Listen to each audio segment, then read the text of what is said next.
La région Grand Est est une région importante au niveau de SNCF Réseau pour le fret ferroviaire, puisqu'on a 30% des trafics qui sont réalisés sur la région qui sont des trafics de fret. En région Grand Est, nous avons 2 corridors de fret internationaux qui traversent la région et qui développent une activité importante.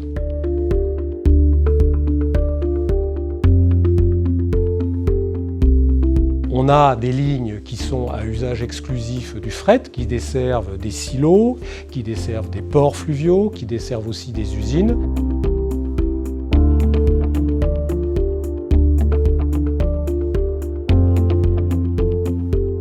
Nous développons avec les partenaires financiers, qu'ils soient les collectivités territoriales ou bien les chargeurs, des plans de financement pour permettre la pérennité de ces lignes.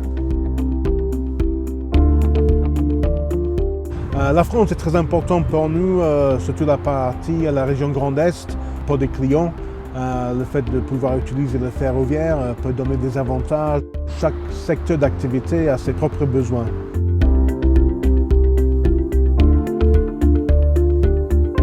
De par nature, notre zone de chalandise est très proche de nos sites. De ce fait, pour nous, le rail est stratégique parce qu'il nous permet de nous projeter hors de nos frontières, hors de nos marchés régionaux et d'atteindre des marchés comme le Grand Paris.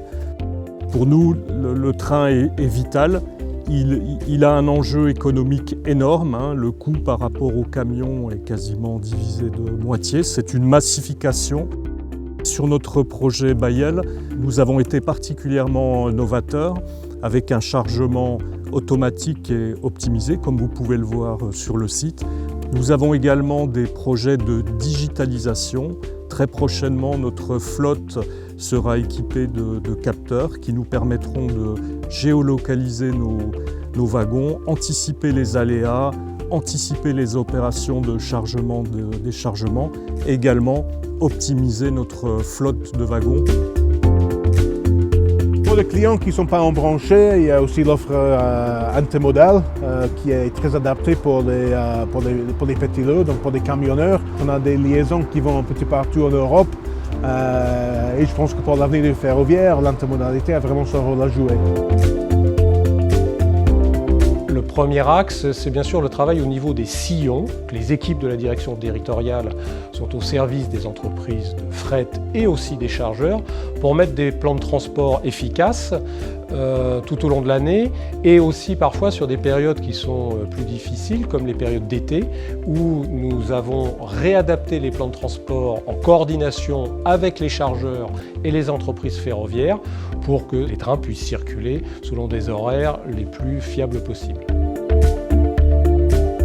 Les ports fluviaux sont aujourd'hui des plateformes trimodales. Nous travaillons avec eux pour développer leur hinterland, pour leur permettre aussi d'être connectés aux ports maritimes. L'intermodalité, c'est l'essence même d'une plateforme portuaire. Et le conteneur est l'outil idéal pour faire de la multimodalité, pour passer facilement d'un mode de transport à un autre. On peut, en moins de 24 heures, acheminer un conteneur par train à Anvers ou Rotterdam et en moins de 48 heures par la barge. Le fret ferroviaire nous permet d'être connectés aux grands ports maritimes français, parce qu'il n'y a pas de voie d'eau entre ces différents ports. Sur ce territoire, on a à peu près 320 entreprises qui y travaillent et qui utilisent les infrastructures de transport que met à disposition le port autonome de Strasbourg.